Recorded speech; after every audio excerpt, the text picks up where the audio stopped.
Welcome to the Apple Insider podcast. This week, we're going to dive even deeper into all the announcements and what's come after as different developers play with the betas in iOS, iPadOS 16, macOS Ventura, all the new features that weren't talked about in the keynote. It's going to be a great show. This episode is brought to you by our friends at Incogni, the Backbone iPhone game controller, New Relic, and Collide.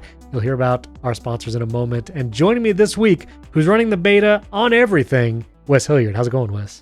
Pretty good, Steven. I'm sad William isn't here this week just because they did it, Steven. They revealed the Apple Car. It was silhouetted in darkness, but you could definitely see all the panels. We're going to talk about CarPlay. Thanks to our 5-star reviews this week. Mike from Holly Springs, Georgia, home of Alma Coffee. That sounds fun. Great King Rat from Sweden. All right, that's a name. And Gabriel from Canada.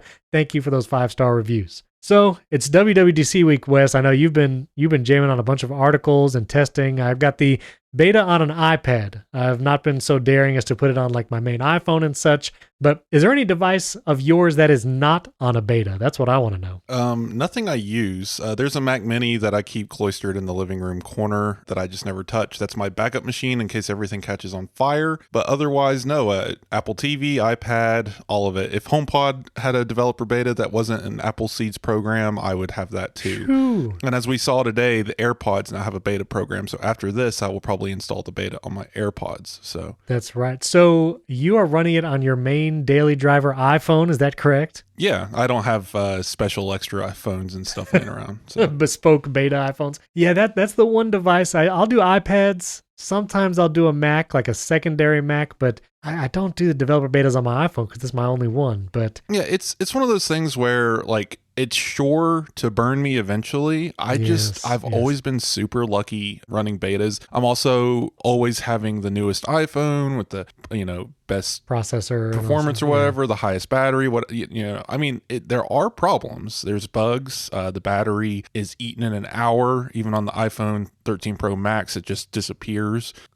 So it's not without issues, but I've just never had any critical data loss, and it would be very difficult for me to have any critical data loss because most of my data is synced over iCloud. So even if my iPhone exploded, my photo library and my file system is in the cloud and on 3 other machines simultaneously. So a lot would have to go wrong for me to really have a critical failure. That's not to say to go out here and just install betas willy-nilly. Right. I just trust the system. I feel like we're good. I mean, maybe 10 years ago, installing the developer beta might have been catastrophic, but there was a lot more to lose and a lot more local systems that could be damaged by a beta. Yeah, whenever there's big iCloud updates to the operating systems, then I get really leery of running the betas on my devices. When there was the whole transition from MobileMe to iCloud, I know there were issues then. And then also when Notes finally went to iCloud, there was a long time where Notes was syncing using some like weird IMAP protocol. And then eventually Apple actually brought Notes into the iCloud sync. And when that happened, I'd heard horror stories of people losing Notes and all that. So I'm always leery about iCloud specific features.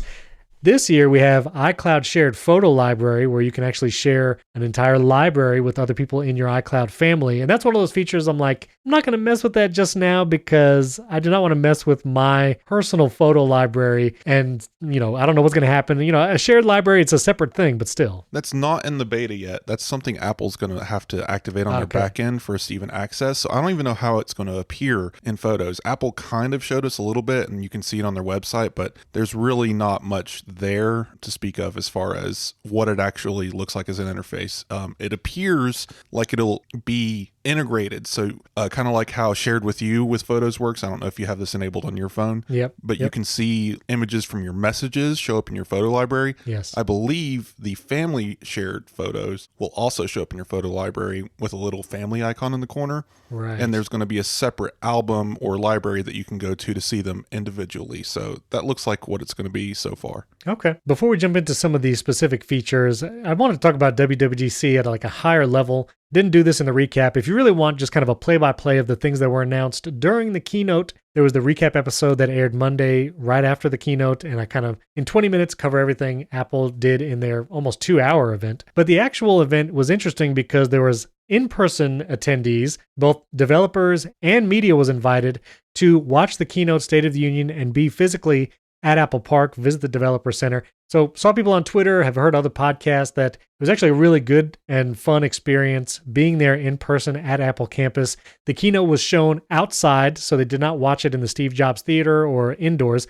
The keynote was watched on this massive LED wall screen right outside the Ring. The media and developers weren't sure if they would be relegated to the Developer Center or Steve Jobs Center, or if they would actually get to be at the Ring, the actual Apple Park building. And it turns out they got to go to the Ring. They even ate in the Cafe Mac and got to spend time there. So it sounds like it was a really cool in-person experience. I think next time I will try to put my hat in the ring for the developer lottery to see if maybe I can actually attend in person. You just need a developer account. It's not like you even need to have some popular app to be a part of that lottery or in the choosing. But looked really cool. It looked like a lot of fun. And they said, everything was high production value, the sound and the video, those who watched there. And they got some hands-on with the new M2 MacBook Airs. So like MKBHD has a video specifically with the midnight version of the MacBook Air. We could talk about that in a minute. So overall, it looked like fun to actually be there physically. And as Marco Arman said on the ATP podcast, he really thinks this feels like the future of WWDC. As far as he doesn't think that the big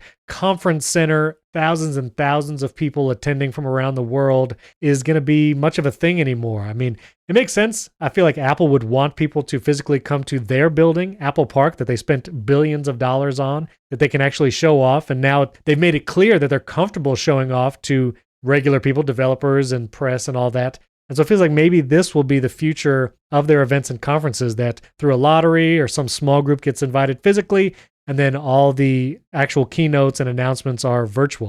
What do you think about that, Wes? Do you think that's the future of their WWDC? Yeah, I think there's diminishing returns after a certain level of people at a conference. You fill up a convention hall with 5,500 people and they all want to go play with the new MacBook Air. That's your entire day versus maybe 1,000 people packed into outdoors. I saw some people commenting like, yeah, they could probably fit more people into this in the future when there's less concern about COVID, but they can't see it getting too much bigger than it was. And I think that makes the most sense. We don't necessarily need tens of thousands of people at a conference. So like Apple was never going to go much bigger. Back when they could have gone bigger, they didn't. They limited it to 5,500. And now I could see them saying, okay, Apple Park only, and then you have this really specific experience built out at Apple Park that they can control, including what looks like some very delicious food. I'm very jealous of some of those breakfast items looked really good. Yeah, they did. And so just go on Twitter, follow some developers and some Apple employees. You can actually follow them on Twitter. There's a number of them. And it just looked like a really fun event. And that is now a goal. Hopefully I get to go to Apple Park one day and experience that. This is definitely the future. And that developer center looks cool. Kind of was laughing because people were so excited about this developer center. It's like, it's an office building. I think I remember back when they bought this area that it used to be some sort of like a apartment units, and they had to fight to get this region of around Apple Park purchased. And I guess this is where the developer center might be. I might be wrong, but it's just, you look inside and it's just hallways with those like punch out ceilings, very basically, conference rooms with wooden tables and a TV on the wall. I don't know what I was expecting. I was just laughing at how normal it looked. And it's just like, yeah, that's cool. It's a place, I guess, where you can go sit around an office thing, and Craig Federighi might walk in and give a presentation. I don't know what they're going to do with it, but and Apple really didn't go into too much detail either, but I guess it's just going to be a place where if you got a really cool app, or if Apple needs to yell at somebody over some like Fortnite nonsense, they'll have a place to take them and corner them in a room. So yeah, and I think if there's developers, I think of the team that does Halide, the camera app. If they have a big update to their app, they're trying out a new API, that they can actually go in person and meet with some of the engineers directly from Apple to get guidance on best use cases or best practices and all that kind of stuff. And if I lived in Cupertino, could I just like go hang out at the developer center? Would they like tackle me? I don't know. That's a good question. I'm not sure, but we'll see. We'll see the future of that developer center. It's now open. This was kind of the big debut.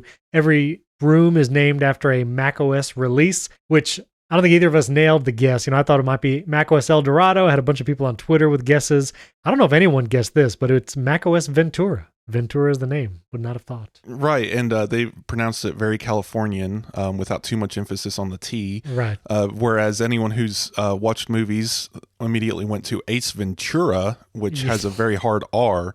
Yeah, I just thought it was it's funny that they went that direction and breezed over it very quickly. They didn't do the usual big like photo thing. There's not even like pictures of Ventura. I don't even know what that would look like a desert, I guess. Yeah. Like in the macOS interface, it's just a big like what looks like a flower opening, that orange petaled thing. It's a big flower. Yeah. So I don't know. I think that's just good. Let's get this name out of the way because it doesn't matter anyway, and move on. All right, well, let's jump into iOS 16. One of the biggest pieces of news in the announcement was a customizable lock screen.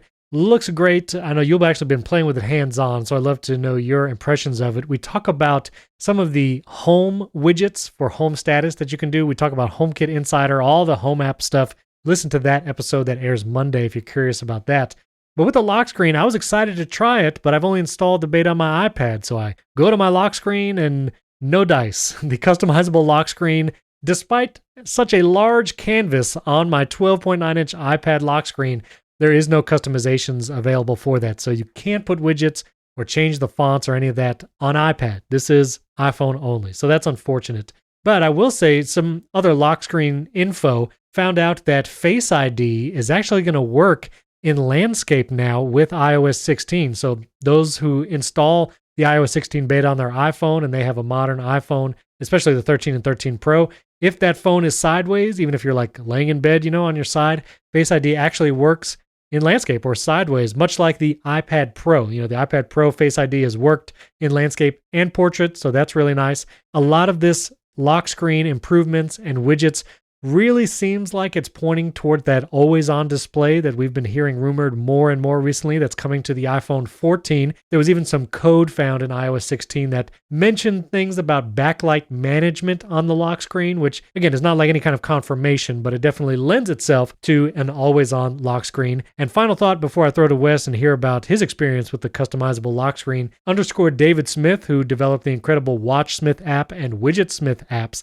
He's been testing kind of current apps and widgets on the new lock screen. And he says many things were able to be ported over easily. So developers who have already developed widgets for home screens, there's apparently a pretty streamlined process to get those widgets onto the lock screen and pull certain data. A lot of his WatchSmith fonts and customizations seemingly just carried over to the lock screen widget. So that's pretty cool. But you actually have the beta on your iPhone. What's been your experience with the customizable lock screen?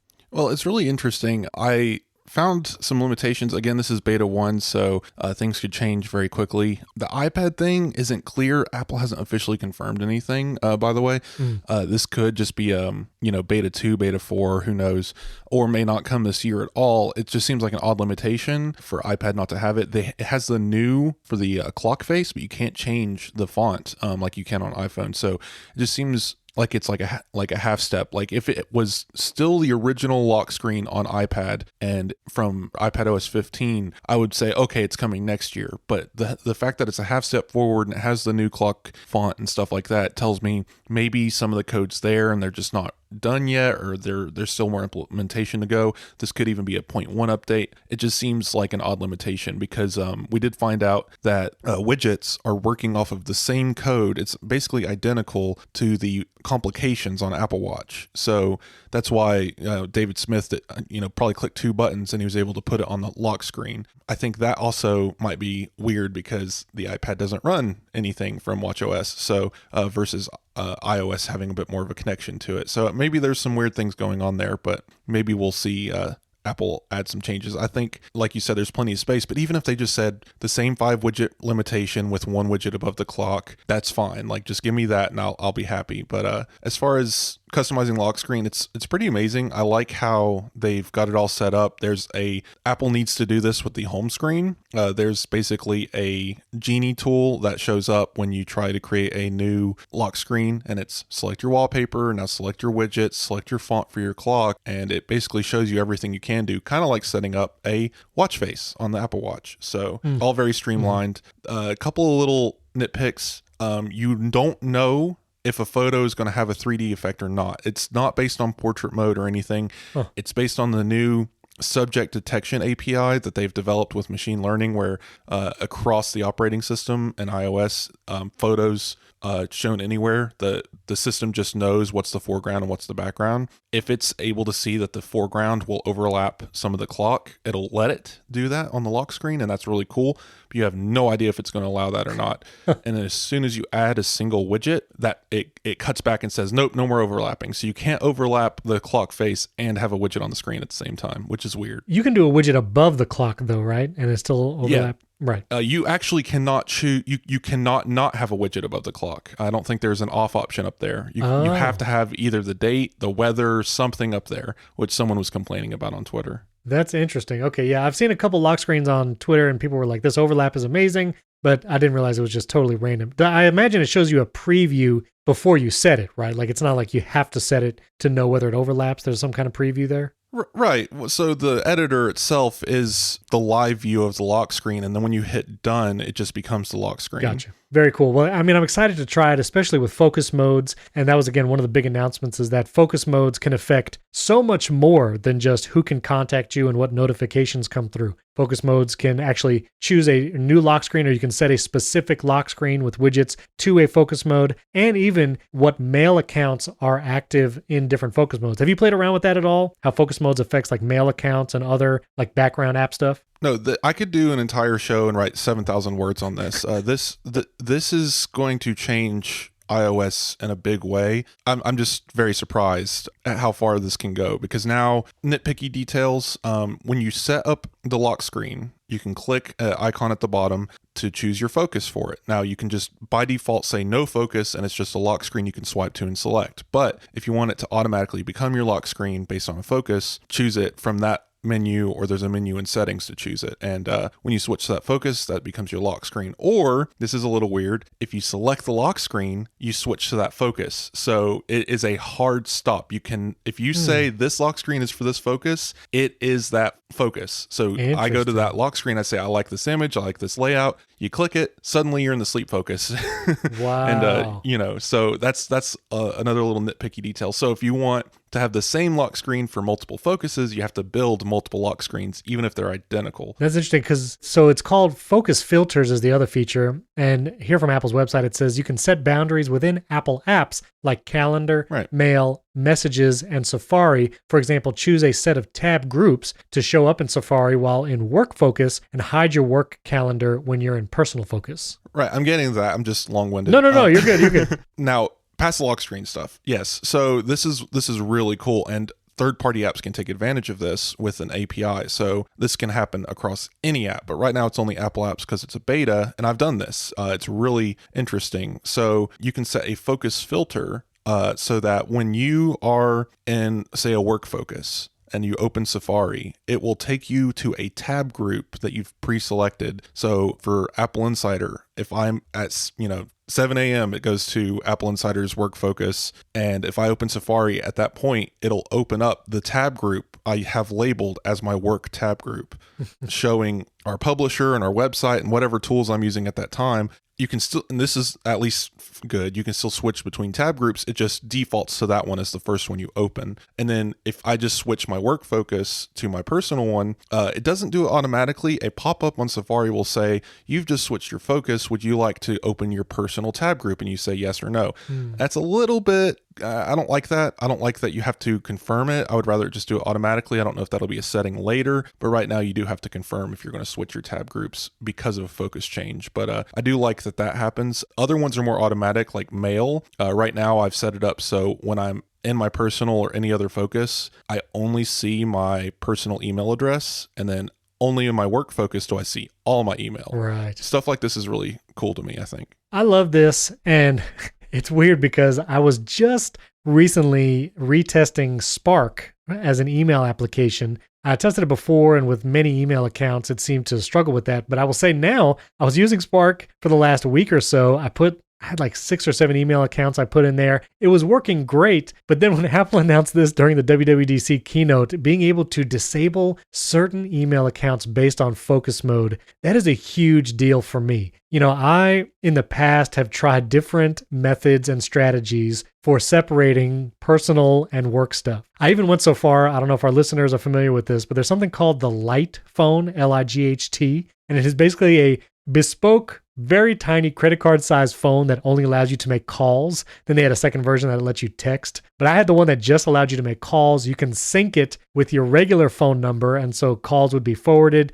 But it was like the phone to use on the weekends, so you're not tied to your iPhone all the time. And so I actually did that for a while and tried it, but you're basically just inconveniencing yourself, because if you need to like hail an Uber, if you want to order some food from Chipotle, it was like, I can't do this. Like those are things I want to do even when I'm not working. You can't detach completely from your personal phone. Yeah, and it's just an inconvenience to you if I wanted to just get directions somewhere and I didn't have like a smartphone. And then, some people have gone so far as to like have two smartphones. Maybe it's two iPhones or one Android and one iPhone. It's like, this is my work phone. This is my, weekend phone. And now like this ability to, with your single iPhone device, basically completely change what you have access to. I don't know, you could talk about like self-discipline and just don't check your email or whatever, but I know for me, like I just have so much like muscle memory where I know it's probably not great, but like I just check my email routinely or like open Slack. And to be able to say when it hits Saturday morning, I want you to turn off these email accounts, turn off these calendars so I don't get invites when I'm trying to have a day off, and just have my iPhone do that all automatically and help me basically to limit my work mind. I'm extremely excited for this. It's tempted me to put the beta on my iPhone, but I haven't done it yet. What's interesting is these aren't hard cuts. So when you do have a focus filter, say for mail, you open the mail app and your all mail inbox will only be whatever account you have selected. Right. For the focus filter. But if you go to your sidebar, you'll still see like your work Gmail there. There'll just be a moon next to it saying filter or whatever is on. And you can click on the inbox and interact with it. It's still there, but your all inboxes and your incoming messages and all of that will only reflect what you filtered. So it doesn't hard cut, like you're not going to not see Gmail in your email app. It'll be there, but Apple's got a couple of icons saying, no, this is your work thing and you're saying you don't want to see this, so this isn't being included in your all inbox. And frankly, like that's enough, like for my use case, because I think I would prefer it that way. Yeah, I think that's good. If you have to check something that's mission critical, someone sends you a text depending on your work. But no, I think that's great. Very excited for focus filters. It's different per app because, again, we only have Apple's apps, but even Apple's apps are very specific in how they handle this. You can do a focus filter on messages and say only the people that I've allowed notifications for in this focus should show up in messages. And that is a hard filter. But you can swipe all the way out into the menu and select like a different view. So it's, again, it's just you have to look for it. I guess the good thing is you don't have to completely turn off focus or switch a focus mode to get to the information you're hiding. So it's just interesting to me, and this is why I'm so big on this. Is it's like you said, it's like having two phones or three phones or 5 in one, because with focus, you turn on a focus, you can choose to change your lock screen, your home screen. Every app that supports focus filters will change based on the focus, change who can get a hold of you, what apps have notifications, trigger automations that change your home, that can play music and connect to certain accessories. Like, it's just mind-boggling how far you can customize every interaction with your phone now just using focus. It's awesome. So I'm very excited. I'm getting more and more tempted to put the beta on my phone. I don't know. Maybe I'll wait for the public beta. I might convince you by the end of this podcast. This episode is brought to you by Backbone, an incredible game controller that just attaches and cradles your iPhone. What's holding you back from a good gaming experience? Is it hundreds of dollars of cost for your setup? Or maybe you're just a busy on the go and you only have minutes to spare? Well, you can level up your game with Backbone, the universal gaming essential that lets you instantly play hundreds of console games on your iPhone, no console required. And here's the thing. I was not familiar, or at least I did not have experience with game streaming to an iPhone, but I got with my teenage son. I gave him the Backbone to try, and we figured out how to stream Fortnite from Xbox for free to his iPhone. And he's been playing Fortnite using the Backbone controller on his iPhone, streaming. Because remember, Fortnite's not in the App Store anymore. And man, the Backbone controller with Fortnite, he loves it. He loves being able to play those games. And you can stream tons of other games directly to your iPhone. You just plug in your iPhone, you get console quality controls with responsive buttons, triggers, and clickable analog sticks, and more as you play Xbox, PlayStation, PC, and App Store games.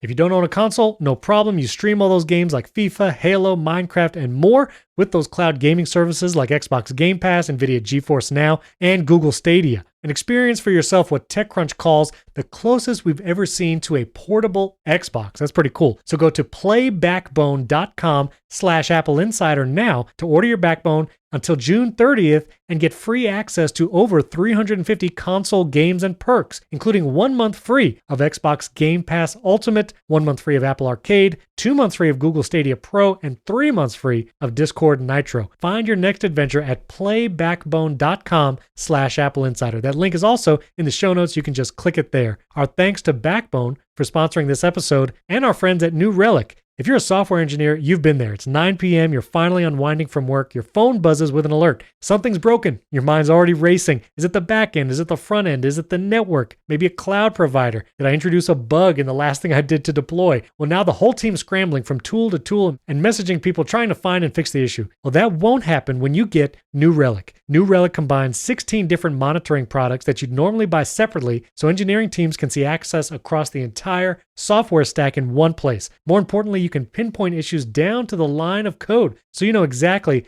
why the problem happened. That's why dev and ops teams at DoorDash, GitHub, Epic Games, and more than 14,000 other companies use New Relic to debug and improve their software. So whether you run a cloud-native startup or a Fortune 500 company, it takes just 5 minutes to set up New Relic in your environment. The next 9 p.m. call is waiting to happen, so get New Relic before it does. You can get access to the whole New Relic platform and 100 gigabytes of data for free forever, no credit card required, when you sign up at newrelic.com/AppleInsider. That's NEWRELIC.com/AppleInsider. The link is in the show notes. You can just click it there. newrelic.com/AppleInsider. Our thanks to New Relic for sponsoring this episode. We have so much more to get to. I got to jam through it. So iMessage, obviously we talked about you can undo, send a message, you can edit a message, and you can mark threads as unread. A couple more details about that. Editing and undo send for iMessage does have a 15-minute limit. After you've sent a message, once 15 minutes have passed, then you can no longer edit it. So it is not like an unlimited edit time. And if you accidentally delete a conversation in iMessage, I know I've done this in the past and it's like it lost my whole history because with iCloud message syncing, it'll remove that conversation from all your devices. Well, now there's actually a recently deleted iMessage conversation section in the Messages app. So if you accidentally delete a conversation, you can recover it for the next 30 days. My question for you, Wes, with this 15-minute limit for editing and undo send, if a message gets marked read because the other person actually saw it, can you still edit it within those 15 minutes, or does that edit ability get lost once someone actually sees it? You can edit it. It just gets marked as edited. Right. Think of it like Reddit or something. Just because someone sees a message you've sent doesn't mean you can't edit it anymore. It's a tool meant to help you fix typos and stuff, not change like the entire context of a thing, but I'm sure people will do that. Right. I have seen some people become concerned online. One tweet I saw was, I think she was a lawyer saying that if you are in like a criminal defense case, like with a spouse, turn off iMessage, I guess thinking that this update was already out because they can send you abusive messages and then delete them and then the court won't have access to them anymore or something. And it's obviously there's going to be cases like this where people can abuse the feature, but I guess my advice to you guys is if you're ever in a situation where you need the receipts, just use something else or screenshot very quickly. It's just one of those things. I think screenshotting is probably the answer. And I think that's still kind of a habit, especially if you're in a situation where you really need proof of things. A screenshot is probably your best way of retaining some of that information, like in the state of what you have seen. Yeah, I mean, you could turn off iMessage, but I don't think that's the best answer. I think just take screenshots. Turning off iMessage is a terrible plan for any like safety purposes because then you're relegating yourself to SMS, which can be intercepted, or iMessage is the safe way to go because it's encrypted and whatnot. Like you want that. And so again, like if you're dealing with that kind of situation, maybe just don't communicate with them. I don't know. Like I'm not in that situation. I can't tell you what to do, but there's other ways. Don't turn off iMessage. And I looked in the settings just now to see. It doesn't appear like there's any controls for this feature. So like maybe it would be interesting if Apple gave us the ability to say for this conversation, don't allow edits or deletes or something like that. But I don't know that would come. It doesn't look like it's possible in this current beta anyway. Okay, so the weather app. I know the big news was that the weather app is now on iPad. I'm looking at it right now on my iPad Pro. Looks great. Love the animations. One of the new details this is actually available on the iPhone and the iPad version, but there's actually more information, especially when you dive into a specific day in the weather app. It looks like they're pulling even more of that dark sky information. So if you tap a day, like I just tapped today here in the weather app on my iPad, you can actually see the curves throughout the day for like temperature, or you can even change that to UV index, wind, rainfall. And so you just get more information in the weather app, which is really nice. I love that it's on the iPad and you can just jump in there and kind of see everything. And now if you tap a widget, you don't get thrown to the Weather Channel website or whatever it is in your region, but you have the standalone app. Really good. I've also heard from different developers that the API, this was something that Dark Sky provided, which was the Dark Sky API where app developers could plug into that API and pay for access to that data. And Apple has made that since Apple acquired Dark Sky. There is a weather API or weather kit, I believe, that developers can still plug into. And apparently it's cheaper than what it was before when Dark Sky was managing that. So developers can still build great weather apps using the great information from Dark Sky, which is pretty cool. Yeah, and from what I've heard from developers, it's like you said, price a little cheaper, but the stuff you can do with it is pretty much the same. Like there hasn't really been any change with how the weather kit system works, and that's good for developers. I'm excited to see Carrot Weather update for everything iOS 16. Yeah. They're always using every feature possible. So yep. The other cool feature that everyone seems to be showing off is the lift subject from image. I did a little video on Twitter about this, but it basically allows you to long press on a subject in a photo, whether that's a person or even an animal, sometimes just objects, and you can literally pull or drag that image to a note, to a Pages document, to presumably something like Pixelmator, and you get a PNG file of that subject without the background and just pull it out. Seems to be working really well. I've tried it on a number of images. Sometimes it's a little buggy. Again, this is beta 1, so no judgment there, but it's an awesome feature. It seems to really be popular among everyone who's running the beta. What's been your experience with that? It's interesting. I wrote a whole hands-on for that, so if you want to go to AppleInsider, you can see. It's actually really cool. Sometimes it's better at detecting subjects than even like Pixelmator. If you've ever used Pixelmator Pro on the Mac, there's just a button you can click that'll remove the background from an image, and it's hit or miss like anything with machine learning, but like sometimes I've noticed that, like, because I've been experimenting, there's images that Pixelmator will get wrong, that the clip subject from photo will get right, which is really cool. It's just another tool in the arsenal. It's not something you want to use for a lot of creative projects because sometimes the background might come with you. You might cut off a leg. It's not perfect, but it is just another option where, oh, this didn't work quite as well as I thought. Let's see what this Apple's function will do here. Yeah. And it's cool because it's on the Mac, it's on the iPad, and it's on the iPhone, and the functionality is everywhere. You can be in Safari. You don't even have to save the photo. Just have the photo in a viewable state that where the website acknowledges it's a JPEG, it can't be a link or whatever. Click and hold on it. One of the options, copy, paste, copy link or whatever, the bottom option will be copy subject. And it will just straight up rip the subject, even if it's from a web page, which is really cool. That's amazing. And you can do this from Quick View or Quick Look on the Mac. You can do this from like different apps on iPhone. It's just really, really fancy. But one of the coolest implementations of this is in the Photos app, where on the iPhone, if you press a little bit, because again, there's no 3D press anymore, but I guess you just press and hold for a second, you'll feel some haptics where it's just like a poke saying, hey, you've selected the subject. You can let go and a line will trace the subject out, showing you exactly what's about to be cut. And then the share options appear, which is really cool. There's even when you long press on an image, I'm looking right now on a website, picture of a dog here, and I long pressed on the image and it didn't do the little like highlight around the subject and allow me to drag it. But there is a command in that contextual menu that pops up where you have share, add to photos, copy, and then copy subject is an individual command. And it worked. I tapped copy subject, went to an iMessage conversation and hit paste, and it pastes the subject. It's going to be great for YouTube thumbnails where people cut themselves out and put themselves.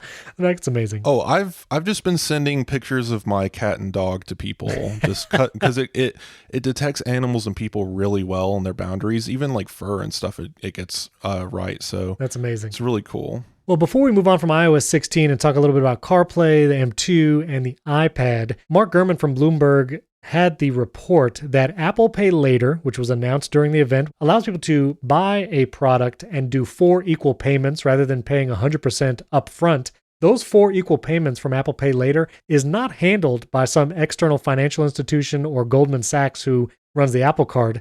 Apple themselves will be handling the pay later for installment payments of new products, which is, I think, one of the first times that Apple is being like a debt manager. With the Apple Card, it's totally Goldman Sachs. When you do the iPhone upgrade program, that loan is through Citizens One, at least here in the States. It's a third-party credit company that deals with that. But Apple Pay Later is going to be dealt with exclusively by Apple. They're going to do the credit checks, and presumably if people don't pay one of those 4 payments, Apple is going to be the ones that, I guess, send collections after people. And so this is very interesting. Apple's really taking a further step into being a financial provider, a financial services provider. This is another interesting thing where you have to pay very close attention to the language. Apple says no interest, and that's great. Like, you don't want to, buy a pair of shoes and pay interest on them. That would be silly. But the key here is there will be late fees. Like, Apple's not going to just let you take out a loan and then never pay them. So just like with Apple Card, which it's very clear when there's going to be interest charged, if you just miss a payment, you'll get a late fee. So it's just one of those things where you got to be careful here. Affirm and other companies do this. The 4 equal payments thing, I wonder if that's a hard thing that's like, all right, no matter what you buy, this Apple Pay Later is a 4 payment system over 6 weeks, no matter what. And that's like an interesting choice there. I can see people taking advantage of this. I like that Apple's using their own capital because, again, they just have money laying in the bank. Why not lean it against it? I guess that goes into question. Will they run out of capital to borrow against? It's just if enough people use Apple Pay Later, will they have to pop up a message saying, sorry, we can't do that? I don't think that could happen. It would take I want someone to do the math. How much would people have to spend for Apple to run out of capital for this? But even then, I think they can just borrow against it. So it's a really interesting thing. I wonder if Goldman Sachs is sweating in the corner, oh no, is Apple about to jump ship and become a bank? What do you think of Bank of Apple? Are you going to open a checking account with them? Yeah.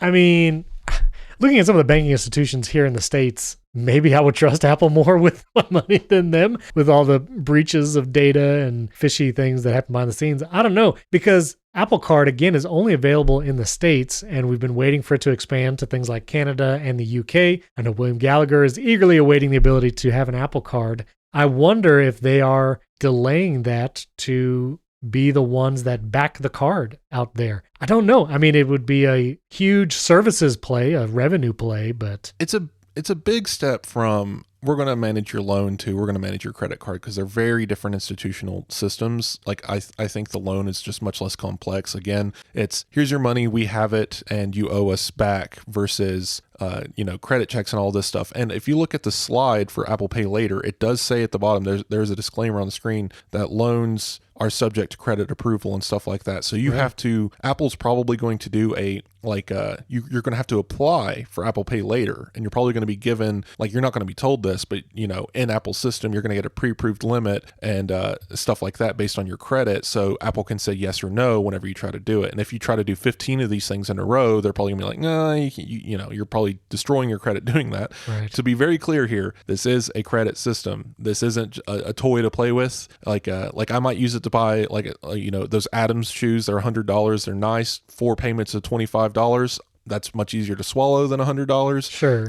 I can see using that every now and then just for here's a quick purchase of something. Maybe not a MacBook, Right. 4 payments of $250, a little bit less enjoyable. It's just, I think we're going to see more from Apple in this area in the future, for sure. It's fascinating, for sure. All right, want to touch on CarPlay real quick. Apple showed it off in the keynote that their development CarPlay where it can take over the entire displays in cars. There's not been any announcements. We have to wait till 2023 for Apple to announce some of the partners that are going to be working with these kind of long and takeover displays. Apple even said speedometer, tachometer, those things will be part of CarPlay. We had a splash screen with a bunch of logos on Correct. it. Notably, BMW was missing. But if you remember, they charged money for CarPlay and stuff like that. I think Apple might have shot. Right. We got partners and stuff, but Apple said, yeah, this is 18 months out. Right. I've heard Nilay Patel talk about this on Twitter and the ATP guys again, but having software and an OS running critical data in a car like fuel and speedometer, I mean, that stuff has to be rock solid. What if your speedometer loops, like it gets caught in a Yeah. animation loop, or like you have to reboot your speedometer while you're driving down the highway.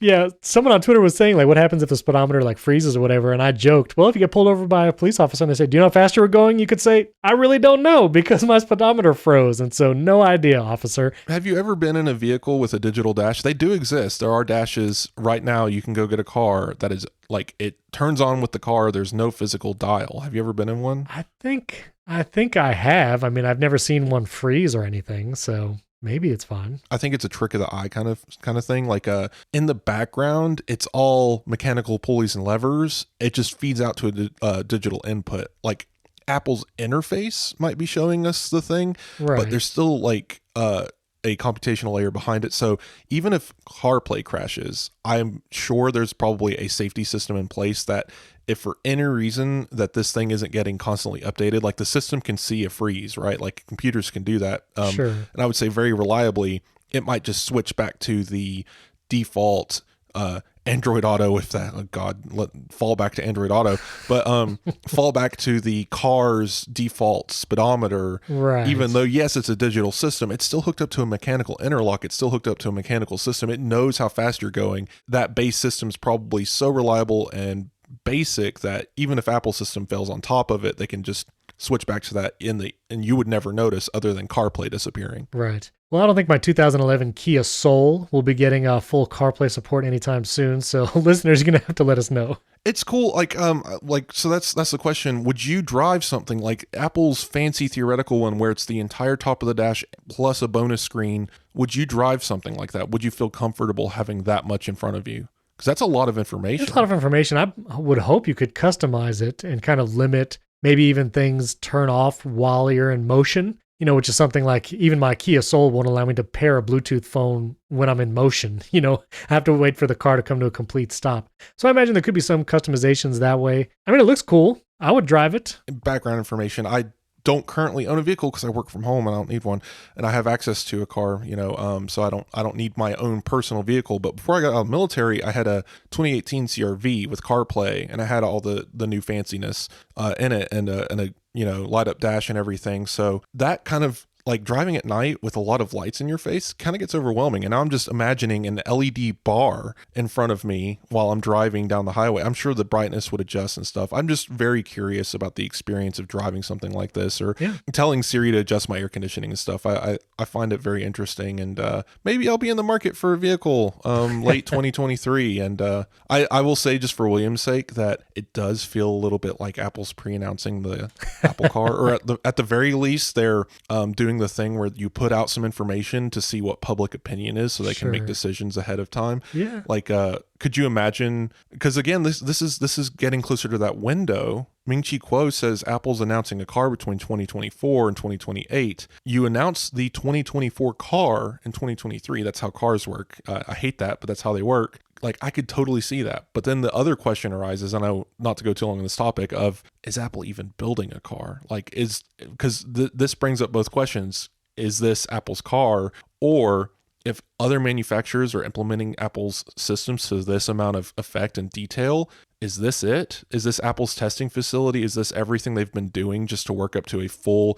integrated dash and control system, and they're not actually working on the full hardware piece? I mean, what do you think? I could definitely see Apple saying this car, or maybe these 3 cars from these different manufacturers, are like the Apple sanctioned vehicles. The LG ultra fine car. Yeah, because I honestly, every time I think about Apple getting into the car business, there's so many questions about like dealerships and where would people test drive this car. And I can't imagine you would go to an Apple store in a mall to learn about the Apple car. I mean, you could have it on display outside, but they'll put the Apple car dealership next to the Apple bank. Yeah, maybe that. It's all made of marble, white marble. I think this new CarPlay stuff, I think lends itself more to Apple being like, here are our close partners where the entire car experience is Apple, and you get CarPlay, everything from the speedometer to your podcast app as you listen to it. Like, it's all Apple. Your navigation is maps. And I could see that kind of partnership. And yes, we know like Apple has been testing physical cars and doing that, but I don't know. I feel like this is a step more in the direction of Apple saying, We'll take all the digital stuff and someone else handle like the axles and wheels because we're not about to do that. I don't know. This episode is brought to you by Incogni. There are thousands of data brokers aggregating your personal data. You know, your phone numbers, your IP address, your employment history, even your shopping habits, and selling it to unknown businesses to use as they please. This is why you see all those weirdly accurate ads whenever you browse the internet. It can be scary. But the good news is that you have the right to request data brokers to delete that information that they have about you and protect your privacy. Unfortunately, if you want to do this yourself, it would take years to do it manually. Well, that's where Incogni comes in. Incogni can do the messy work for you, and it's fully automated. Incogni will help you protect your privacy and take your personal data off the market by reaching out to data brokers on your behalf, requesting your personal data is removed, and dealing with their objections. The first 100 people to use promo code AppleInsider or go to the link incogni.com/AppleInsider will get 20% off Incogni. Look for the link in the podcast description and take back control of your personal data. That's Incogni, incogni.com/AppleInsider for 20% off. Our thanks to Incogni for sponsoring this episode and our friends at Collide. Guys, I love Collide. Collide sends your employees important, timely, and relevant security recommendations for their Linux, Mac, and Windows devices right inside of Slack. Collide is perfect for organizations that care deeply about compliance and security, but don't want to lock down their employees' devices using mobile device management platforms that can make it frustrating to use your devices. When your workforce doesn't have the full access to the devices they need to do their job, it can be frustrating. Well, Collide helps educate them about security and device management without locking down those devices. Visit collide.com/AppleInsider to sign up today. That's KOLIDE.com/AppleInsider. Enter your email when prompted to receive your free Collide gift bundle after a free trial activation. Free trial, free gift bundle. It's a great deal. Collide knows your end users are the most significant untapped resource, and they can help solve the most challenging security issues. So Collide will send them those messages right in Slack. Maybe they've saved some plain two-factor backup codes right on their desktop. Well, Collide will message them saying, hey, don't store them there because that's not secure. And it can even convince employees to uninstall evil browser extensions that may sell their browser history. Those are just some of the many use cases not solved by locking down devices. So try Collide with all of its features on an unlimited number of devices for free for 14 days. No credit card required. Try it out at collide.com/AppleInsider. That's KOLIDE.com/AppleInsider. The link is also in the podcast description. Our thanks to Collide for sponsoring this episode. I just want to touch on M2 MacBook Air. MKBHD had a video on the midnight color and just talking about it. Looks like a great computer. We'll have to wait till hands-ons and speed tests. What I really find interesting is that they put the M2 brand new chip also in the 13-inch MacBook Pro, unchanged body style, unchanged design. And I really feel like that computer doesn't have much of a purpose. You could talk about sustained performance because it has a fan, but I really don't think you're going to have a noticeable different performance.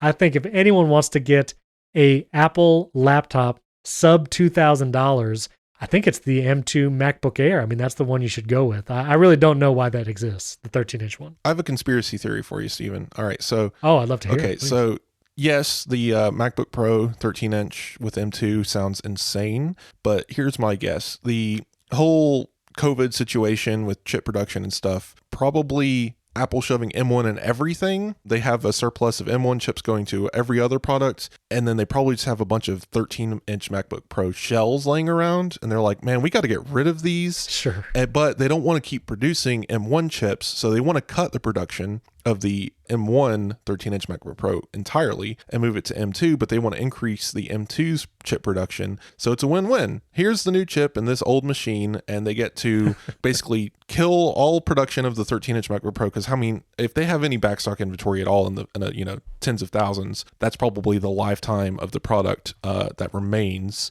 and just shove this new chip in there because that's going to be where all of their chip manufacturing is going forward, and just empty out that inventory, and then maybe in a year we'll just hear them say, and then that's gone. I don't think this thing's going to stick around for another 5 years. No, I don't think so. I would just say, listeners, those of you who are the tech people in your friends and family groups, steer people to the M2 MacBook Air, not the 13-inch Pro. Yeah, don't buy that. Like, why? I just I want to like hang out in an Apple store and just like wait for them to swipe their credit card so I don't like turn them away from it and just be like, why did you just buy that? Like, what is your Stop it. What is your decision making here? You know?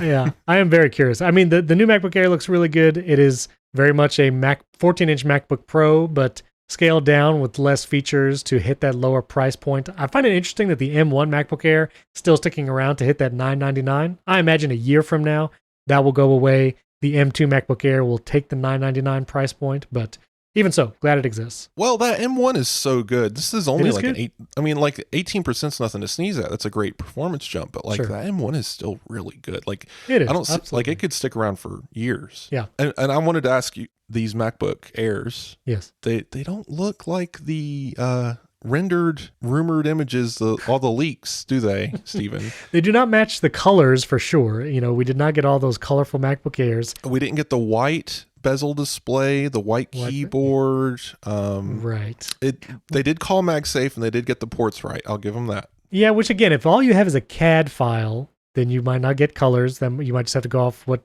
tips you hear. Right. You wouldn't know white bezel or black bezel because CAD file's not going to have that. It was a guess based on the 24-inch iMac. I'll give them that. That's fair.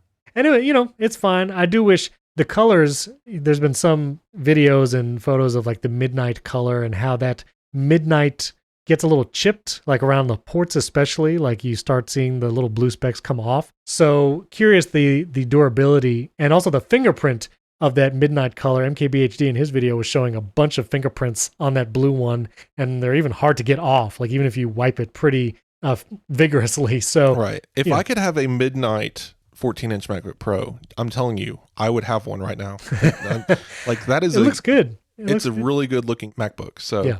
No, it is for sure. I'm definitely jealous. It's eyeballing it. It's like, could I work from a MacBook? No, I don't want that. Well, and I was thinking about it because, I got my Mac Studio, which I love. That's my workhorse. And I have my 14-inch MacBook Pro, which I also love. I do love the ProMotion display, and I do love the SD card, which are two big things that I would be giving up if I went from the 14-inch MacBook Pro to the MacBook Air M2. And I don't know if I want to give those and up. You have 3 iPads, 2 iPhones, and an iPod. Steven, I don't think you need another Mac. No, I was talking about trading it in. Do I want to trade in my MacBook Pro? No, I would not keep both. But I do want that SD card flexibility in my laptop for when I travel. And so, not for me. You know what? I use that SD card reader all the time. Yeah. All the time. Yeah, it's so convenient. Audio and video for sure. Okay, real quick, last two things. I'll talk about macOS real quick and then spend a few minutes on iPad because I'm playing around with the Stage Manager feature. For macOS, a couple things that they did not mention in the keynote, but been watching some videos on it. There is actually a weather app now for the Mac. And this was something where you could do the widget, but if you clicked the widget, it would just load a website like on the iPad. But now that weather app is also on the Mac, which is very cool. A new feature that was discovered also is that you'll be able to use the same keyboard and mouse with multiple Macs. And so I think this was Zolotech on YouTube. He noticed that he was able to connect to another one of his Macs signed in with his iCloud account and switch which computer the keyboard and mouse was controlling. This would be really nice if you have like a work machine and a personal machine. I'm not sure if you have to be in the same iCloud account or if it just needs to be in the same vicinity with Bluetooth and Wi-Fi and such. But that seems like a really cool feature to add. Is this not universal control? Like, what is he talking about? Is there a toggle? I have no idea what you actually, there was a new symbol in the menu bar that appeared, and when he clicked it, it said move mouse and keyboard to this. And it had his Mac Studio listed. He was on his MacBook Pro, and he saw his Mac Studio listed as you can move your keyboard and mouse to that. He said it kind of like disappeared and reappeared a couple times, and I don't know if this is like an official feature that Apple had on their website, but it seemed like he was able to do it once, and then it was kind of been buggy since. So I'm curious if anyone running the beta has seen that. Yeah, no need for a KVM switch. I like that. Exactly. Continuity camera covered in the recap episode, but again, Zolotech, and I've seen other people using the continuity camera. The desk view just is incredible using the ultra-wide camera on the iPhone, getting that top-down shot. I'm curious to see what the limitations are, like how close the phone has to be and at what angle. Stephen, did you read my hands-on for this? Oh, I've been watching so many things. I missed it. What was the hands-on? It's okay. So we can put it in the show notes, but I have a hands-on with the continuity camera compared to the studio display and the MacBook Pro webcam, and it is obviously the best thing. It's the best one. The iPhone used as a webcam, you're going to get your best quality. The portrait lighting's awesome. The portrait effect is awesome. Like, it's all just really well done. You come through so crisp, even in poorly lit environments like my office. And then you look at it next to the studio display and you're like, man, what happened with this thing? Right. And I tried desk mode, and I think you have to be in a really specific environment. That demo Apple played during the keynote, that's the environment you have to be in, like a lunchroom sized, like picnic sized table that's just really wide with the Mac all the way across the table, and you like playing cards in front of it, because like I think it's like a 30-degree. I didn't pull out a protractor, but I think you got like a 30-degree drop from the camera to the desktop. And from where I was testing it on my desk, you can see in the top photo of the article how I had it set up. I didn't move it at all during my photo sessions. You can see that's the angle, and I just saw your shirt. Yes, your shirt mode. I put a picture of what I saw when I turned on desk mode, and I quipped that it looks like shirt mode because it is just a picture of my chest. So yes. Yeah, very not useful at all in that respect. I wonder if it's a beta thing, if maybe they're going to tweak how it works. I don't know. It's just a very awkward position for that camera to be in currently from my desk. You're going to have to just, again, be in a very specific environment for that to work. It's cool, just not as magical as Apple made it seem anyway. Yeah, I see you wearing a Basic Apple Guy's Commander shirt as well. It's very nice. Oh yeah, great shirt. Your triple comparison where you have the 14-inch MacBook Pro FaceTime camera, the iPhone 13 Pro Max in the continuity setup, and then the studio display camera, it is such a stark difference. The quality using the iPhone 13 Pro as your webcam as opposed to the other two, it's pretty wild. That will be the chapter art for this for this section, because that's pretty incredible. Also, system preferences is getting changed to system settings in macOS Ventura, and this seems like maybe this will change a lot over the summer during the different betas, but they've changed a lot of the things here. One of the most notable omissions, I think, is when you go to like trackpad and mouse settings. If you recall from older versions of system preferences, they would have these like little video clips of what the gesture would look like, whether it was a 3 or 4 finger trackpad gesture going back and forward. And I always thought those videos were very helpful, especially for people new to the Mac. And now it seems like the system settings in macOS Ventura, they don't have those videos for the mouse and trackpad segment, but also just the layout and all the different toggles. Not sure if it's easier to change settings on your Mac or if it's going to be a little confusing trying to find stuff. How's been your experience with that on your Mac? It is a confusing pile of words, just like the iPhone and iPad system settings, preferences settings app. It's weird. I don't know why Apple went with that. Like, why not take the chance to reinvent the wheel here a little bit and give us maybe a combination of icons and menus rather than just a static pile of words that you have to scroll through infinitely, that just gets longer and longer depending on how many apps you have. It's just very not macOS, and I hope they improve on it. Again, this might be the Safari tab view thing that we had from last year where everyone's just going to yell at them until they fix it. But I doubt they will. It looks like they put in a lot of time and effort to translate this to macOS. Maybe some fixes here and there. Yeah. Just make search better. Like right now, the only search is so dumb on settings and system settings because you have to be exact. You have to know what Apple calls it in settings to find it. Give us a near noun match kind of search. So I can say, because right now you can search for a term and it just won't even show up. It's like, I know that this exists in Mac OS and you can't even pull it up. The display controls are very awkward. Everything's hidden behind a button. Like if you want to change your layout, you have to find the button for the layout function there. And changing wallpapers doesn't make any sense because you have to know which desktop is selected in order to change the wallpaper correctly, and I've done it wrong every time and changed the wrong wallpaper because it's not obvious which one you have selected right away. So a lot of weird little issues in there. Yeah. So we'll see. That might change like Safari did last year over the summer with the different betas.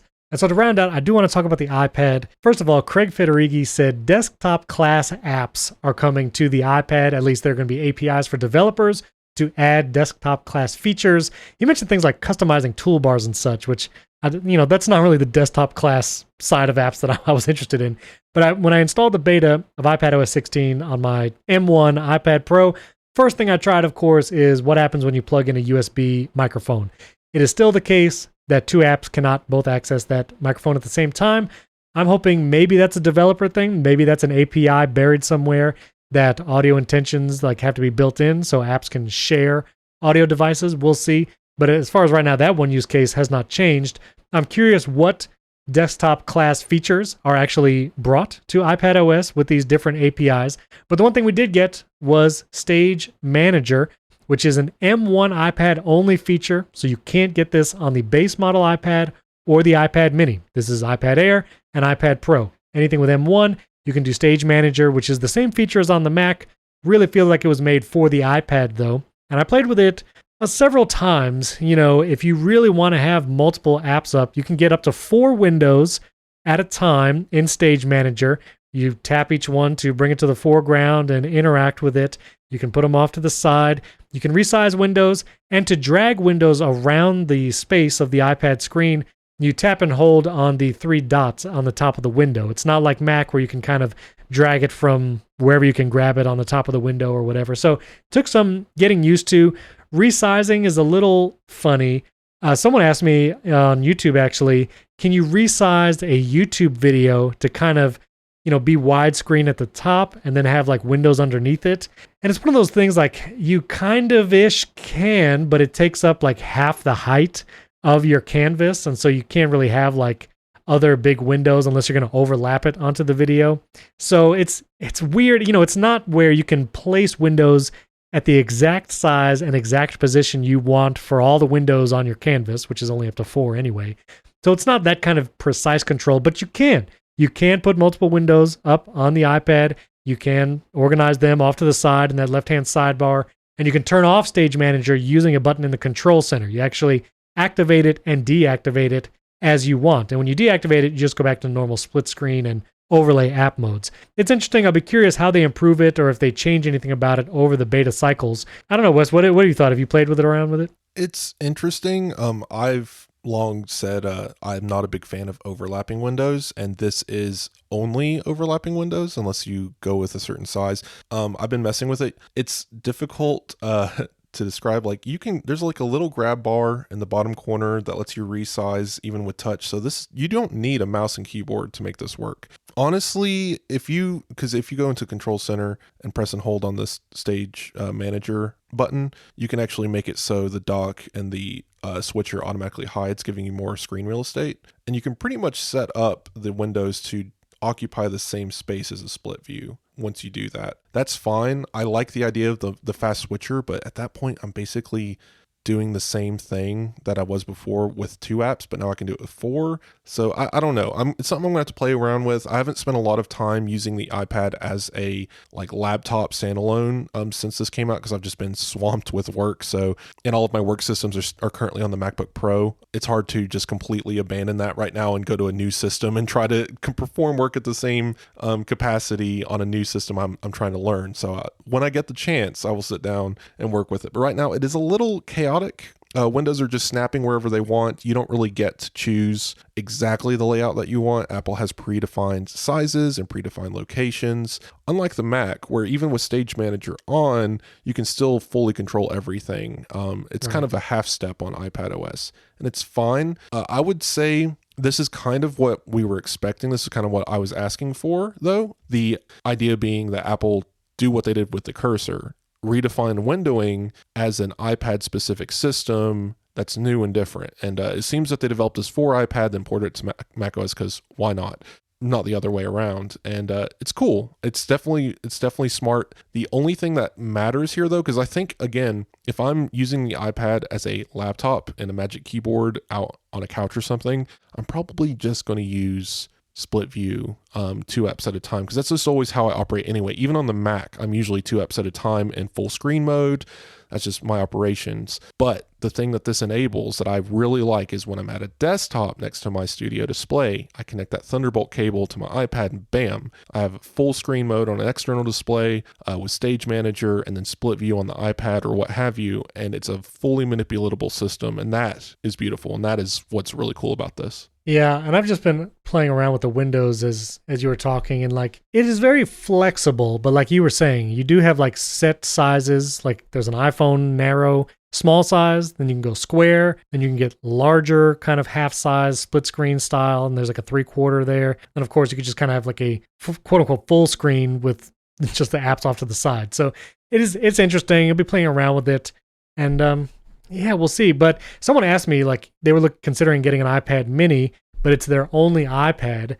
And they were wondering, I don't get the Stage Manager feature. Is that a big deal? I would say at this moment, Stage Manager being the only feature that's M1 exclusive, and considering looking at an iPad mini, which is a small device anyway, you're probably not going to be doing an external display support. I mean, technically, an external display support, right? You can get the mirrored thing on the iPad mini, but that's dumb. But I will say, as we've talked about on the show before, it really felt like M1 might be a differentiating requirement going forward for certain software features, that the A series iPads would lack some of the software features that the M series iPads get.